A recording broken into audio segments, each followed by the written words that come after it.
karya yang ditulis sejarah Wan Syekh Saifur Rahman. Bukan Saifur Rahman tapi Sofiyur Rahman gitu ya.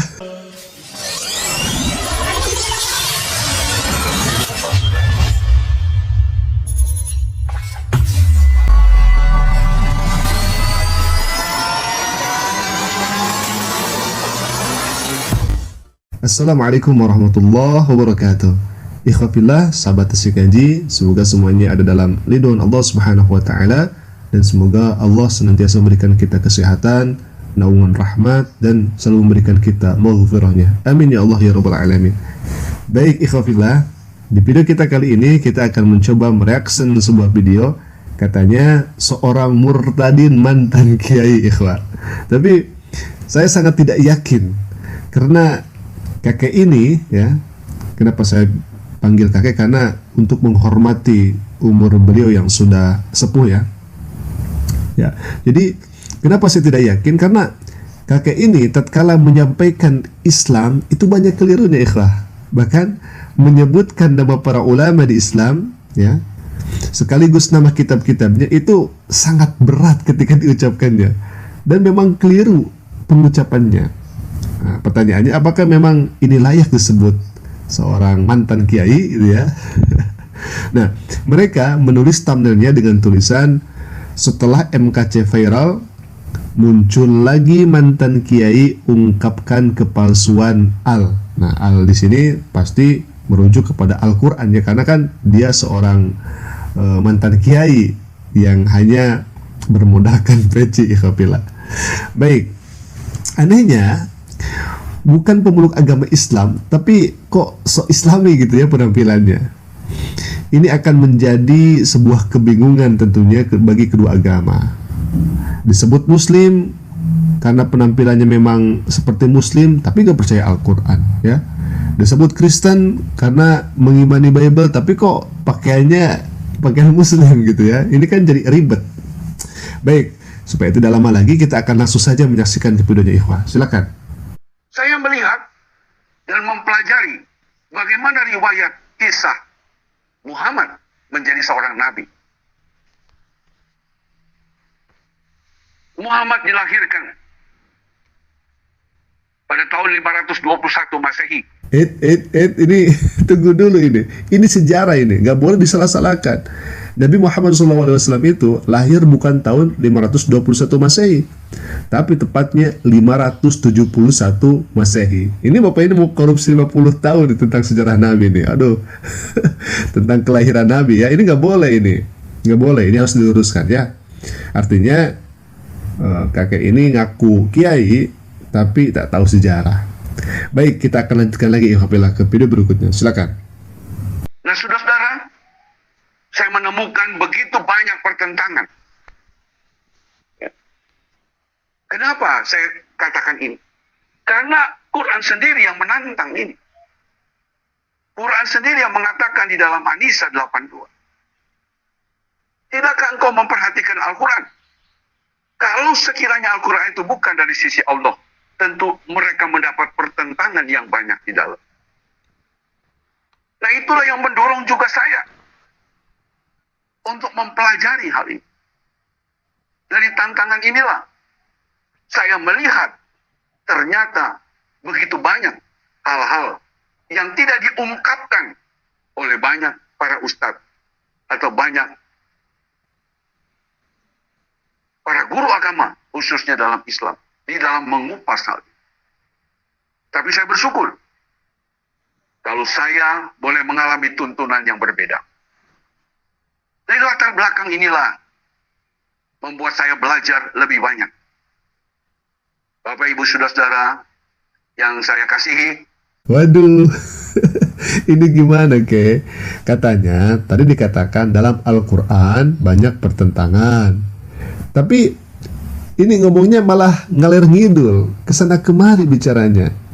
Mana ayatnya Al-Quran banyak pertentangan itu? Coba tunjukkan Al-Quran yang banyak pertentangan itu. Katanya tadi kakak bilang banyak pertentangan, bahkan tidak diungkap oleh ustadz atau guru agama. Nah, pertanyaannya, Dari tadi Bapak ini cuman berbicara saja, cuman mengklaim saja, tapi tidak menyebutkan ada pertentangan itu, tidak menyebutkannya, tidak menunjukkannya. Mana ayat pertentangan itu? Ya, satupun ayat tidak disebutkan dalam Al-Quran itu. Ya, nah ini gimana ya? Jadi ini hanya mengklaim saja. Kita akan lanjutkan lagi ikhwafillah. Ini semakin menarik nih. Silakan. Saya boleh melihat bagaimana agama Ibrahim yang lurus itu justru itu dipegang oleh Isa Al-Masih. Dialah pewaris Nabi yang sebenar. Dan ini yang mendorong saya membaca Alkitab. Nah, ikhwafillah, ini menarik nih. Tadi, pertama Bapak ini mengatakan agama Ibrahim yang lurus itu dipegang oleh Nabi Isa Al-Masih. Sebetulnya ini agak membingungkan juga ya. Kenapa? Karena pertama, tadi kakek ini bilang Isa itu adalah Nabi ya. Adalah Nabi yang memegang lurus agama Nabi Ibrahim. It's okay sebetulnya, ini tidak jadi masalah karena memang Nabi Isa itu adalah keturunan Nabi Ibrahim dan sudah pasti akan memegang teguh ajaran para nabi sebelumnya. Apalagi ini kan Nabi Ibrahim alaihissalam sebagai Abul Anbiya, bapaknya para nabi. Nah, ajaran para nabi, wabil khususnya Nabi Ibrahim alaihissalam itu kan seperti menyembah Tuhan yang satu, disunah, tidak memakan babi dan lain-lainnya. Nah, kalau Nabi Isa diakui sebagai nabi, bahkan sebagai pewaris nabi yang tadi kakek katakan itu, memegang ajaran lurus Ibrahim, pertanyaannya, kenapa seorang nabi malah dijadikan Tuhan? Nah itu tuh pertanyaannya, kenapa? Gitu ya. Kalau misalkan Nabi Isa itu diakui sebagai nabi, kan nabi itu berbeda dengan Tuhan. Apakah di saat bersama Tuhan itu adalah seorang nabi? Kan tidak mungkin. Kan nabi itu kan utusan Tuhan ya. Baik, ini sebetulnya kocak ya ikhwafillah. Jadi jangan labil lah kayak, jangan labil ya. Kita akan lanjutkan lagi ikhwah. Ini menarik nih, silakan. Dan saya menemukan transisi bagaimana saya mulai digoyang. Tapi ternyata Allah menuntun saya kepada satu kebenaran yang sejati. Dan saya boleh melihat justru lewat Quran saya diperkuat bahwa Isa adalah kebenaran yang sesungguhnya. Bahkan di dalam Al-Juklub disebut ayat 61. Ikutlah aku, inilah jalan yang lurus. Tadi dikatakan Isa adalah kebenaran. Betul ke? Isa adalah jalan kebenaran yang sesungguhnya. Tapi sebagai apa dulu? Nah itu yang harus dipahami oleh kakek ini. Dalam Al-Quran itu Isa adalah seorang nabi, bukan Tuhan. Dan dalam ayat Al-Quran tidak akan nemu satu ayat pun yang mengatakan Isa adalah Tuhan. Tapi justru dalam Al-Quran akan banyak bertebaran ayat Nabi Isa itu sebagai Abdullah, hamba Allah, dan Rasulullah, utusan Allah. Ini pakai peci hanya untuk mengelabui umat muslimin agar menyimpang ya. Na'udzubillahi min dzalik. Ini gimana? Justru kalau misalkan kita membaca Al-Quran akan semakin jelas dan terang bahwa Isa itu bukan Tuhan tapi utusan Tuhan. Oke, kita akan lanjutkan lagi ikhwafillah. Jadi saya mau mengajak Bapak Ibu, saudara-saudara, apapun agama, mari belajar dengan sungguh-sungguh, terutama mereka yang mempelajari Quran. Mari selidiki Al-Quran kita, Al-Quranmu dengan akal sehat. Dengan sungguh-sungguh. Saya percaya saudara akan menemukan kebenaran yang sesungguhnya. Memang betul ke mempelajari Al-Quran dengan baik dan benar akan menemukan kebenaran. Memang betul. Dan dalam Al-Quran kita akan menemukan ayat ya bahwa kafirlah orang yang meyakini Isa adalah Allah sendiri. Itu adalah kebenaran Al-Quran yang tidak boleh ditolak ya. Jadi kafirlah orang yang meyakini bahwa Isa adalah Allah itu sendiri. Itu nyata tertulis dalam Al-Quran. Dan kita akan melihat juga dalam Al-Quran bahwa orang kafir akan abadi di neraka selamanya sebelum dia bertobat kepada Allah Subhanahu wa ta'ala. kecuali kalau misalkan dia bertobat kepada Allah Subhanahu wa taala, kembali ke fitrahnya, kembali kepada Islam, gitu ya. Nah, itu tertera dalam Al-Quran, memang akan menemukan kebenaran. Jadi kebenarannya seperti itu. Dan kita akan melihat juga kebenaran dalam Al-Quran bahwa Isa hanya utusan bagi Bani Israel, ya. Dan kita juga akan menemukan kebenaran bahwa Nabi Muhammad SAW itu diutus bagi seluruh alam semesta. Jadi kalau misalkan kita mempelajari Al-Quran dengan baik dan benar, kita akan menemukan agama yang sebenarnya, agama yang diridhoi oleh Allah Subhanahu wa taala, yaitu innad dina indallahil Islam. Gitu ya. Nah, kita akan lanjutkan lagi, Khafillah. Silakan. Dua, saya membaca misalnya yang disarikan dari Ar-Rakyah Al-Maktum. Ini kocak nih, Ar-Rakyah Al-Maktum, bukan Ar-Rakyah Al-Maktum kayak, tapi Ar-Rahiq Al-Maktum. Ini gimana nih Kiai? Aduh, mantan Kiai katanya Ar-Rahiq Al-Maktum. Baik, kita lanjut lagi.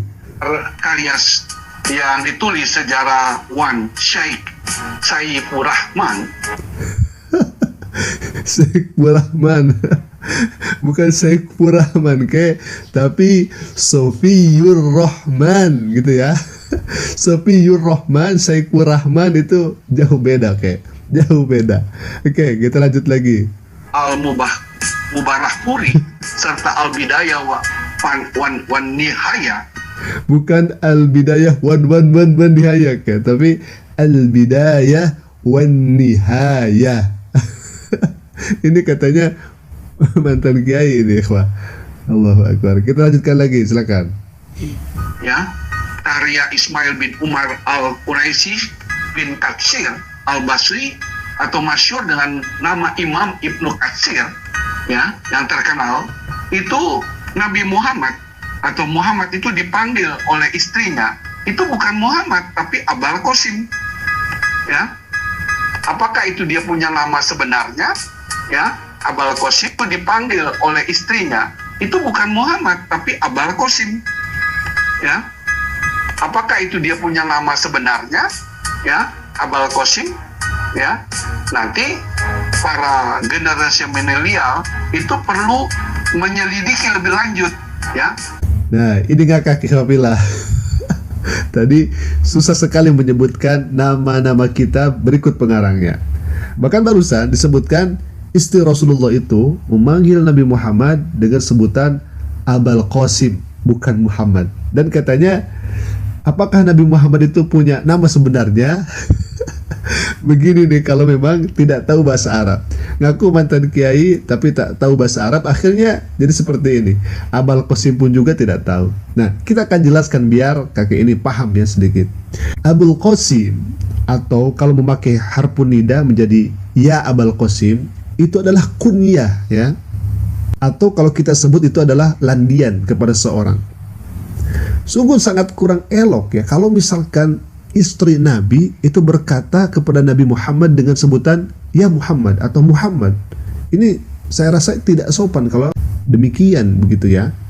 Maka dipanggillah nama Nabi Muhammad SAW dengan Abul Qasim. Apa artinya Abul Qasim? Nah, misionaris ini tidak tahu, ya. Misionaris ini tidak tahu. Bahkan tadi katanya coba generasi milenial katanya. milenial, ya, cari Abul Qasim itu apa gitu ya. Nah, sebetulnya Abul Qasim itu artinya ayah Qasim, dan Nabi Muhammad SAW kan memiliki putra, namanya siapa? Salah satunya adalah Qasim. Maka pantas Nabi Muhammad SAW sebagai penghormatan kepada Nabi dari istrinya disebut Abul Qasim atau ayah Qasim. Kenapa harus bingung ke? Yang ginian tidak tahu. Katanya ya tadi disebutkan mantan kiai, tapi buktinya seperti ini. Nah, berangkat dari sini ini dipertanyakan status kiainya. Apakah memang betul kiai atau ngaku-ngaku seorang kiai ya. Tapi kalau misalkan kiai ini tidak mungkin ini kekeliruannya yang sangat banyak ya. dan tidak akan mungkin salah untuk menyebutkan nama kita, menyebutkan pengarang, apalagi ini seorang kiai ya. Baik, ikhwafillah, mungkin itu dulu yang bisa kami sampaikan. Semoga bermanfaat dan semoga menjadi ibroh untuk kita semua, sehingga kita bisa semakin memperdalam ilmu Al-Quran dan sunnah Nabi SAW. Terima kasih atas perhatiannya. Jangan lupa subscribe channelnya dan klik tombol notifikasinya agar setiap kami upload, insya Allah akan menjadi pemberitahuan kepada ikhwafillah semua. Terima kasih. Assalamualaikum warahmatullahi wabarakatuh. Assalamualaikum warahmatullahi ta'ala wabarakatuh. Sahabatku yang dimuliakan Allah subhanahu wa ta'ala, dalam surat At-Taubah ayat 60 Allah berfirman, innamas sadaqatu lil fuqara'i wal masakin wal 'amilina 'alaiha wal mu'allafati qulubuhum. Dalam ayat itu Allah menjelaskan bahwasanya salah satu asnaf yang mesti dibantu dan mesti kita tolong adalah mu'allaf, atau orang yang hendak kita lunakkan hatinya. Mu'allaf kerap kali dalam prakteknya mendapati persekusi dari keluarganya. Mereka kerap kali diusir dari rumahnya. Mereka kerap kali mendapatkan kondisi yang sangat sulit. Oleh karena itu, seyogianya di sebuah tempat atau sebuah wilayah itu harus ada tempat untuk mereka bisa bernaung, untuk bisa mereka menimba ilmu, untuk mereka bisa tinggal sementara sampai kondisi mereka betul-betul baik. Yayasan Bina Mandiri dan Pemberdayaan Umat Al-Muhtadin ini adalah yayasan yang meskipun baru tapi punya cita-cita yang mulia. Mereka ingin melindungi, menjaga para mu'allaf ini. Apatah lagi yayasan ini didirikan juga oleh seorang mu'allaf.